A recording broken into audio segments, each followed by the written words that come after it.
indaba ezitha phephisa uzozwa nje indaba.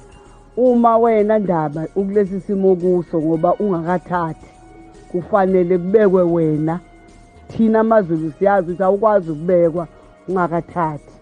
Ngaleyo ndlela kuyofuneke uNdlunkulu ozala wena akubambele.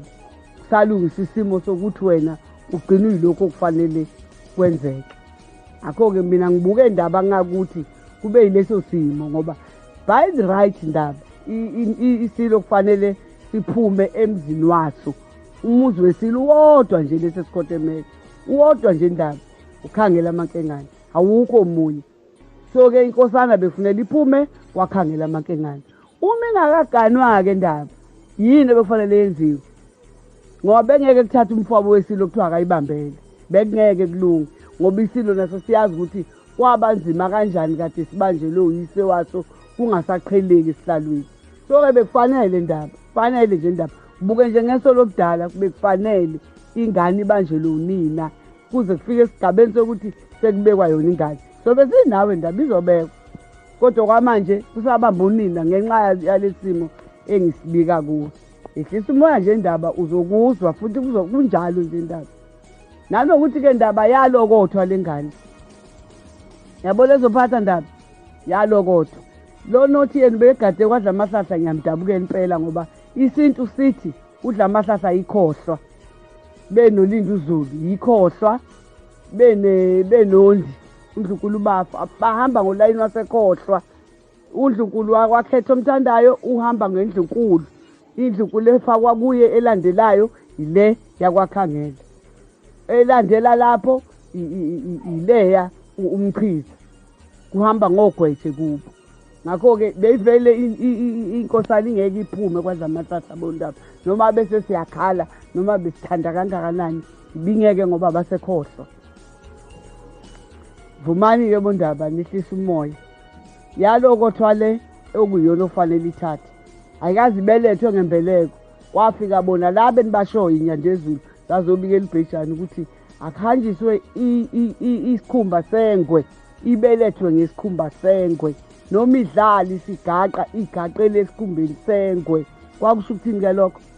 Babuye bafika futhi bazotshela ubhejani ukuthi akuthathwe ibheshu likabhusha libhingwe yiso yiyo izinyane leli. Ibilibhinqile nalapha kwakhetha omthandayo. Ivele nje ibhinqa lona inalo elinye. Ibhinqa leli eyalinikwayo. Kusho ukuthini-ke lokho? Laphana esigodlweni sakhona kubhonge iy'lwane zabhonga kwaze kwaphuma umphakathi walaphana. Yindaba ongafike bakuxoxele yona. Kubhonga indlovu ngapha, kubhonga ibhubesi ngapha. Bekusho ukuthini-ke lokho ndaba? Asethuseni moya nje bondaba. Indalo iyona esibeke lapha esikhona. Thina siyazi ukuthi umntwana waphinda angene ukuletha isikhundla kuso nje ngoba wazalwa umntwana wenkosi uDinizulu. Ngakho-ke ayikho into esingayenza bondaba. Ayikho nje bondaba into esingayenza. Asilinde nje indaba ukuthi vele umntwana wentombazane mayifikile kulowo muzi ufika udla umuzi. Yithi esavumayo mina nje ngiyayazi neyakithi inkomo eyaphuma yayolobola eSwazini. Kulezo nje eziwu-300 ey'balwayo khona uKhafalandi walapha kwaNkombabantu owaphuma abantwana bamgquba bamusa ukuthi ayolobola. Umuntu osuke elotsholwe isizwe uyena okusuke kubhekeke ukuthi akhiphe inkosana. Ngakho-ke bondaba asehlise nje umoya. Thina okwethu nje siyihlele silungise isupport ngoba noma ngabe bekuthathe bani befanele sigcine simsupportile ngoba abantu babuka ukuthi wakithi lowo muntu. Noma thina singamfuni siqhosha sikhipha amaqhafa kodwa egcineni ngobe esebekiwe nje ubekiwe.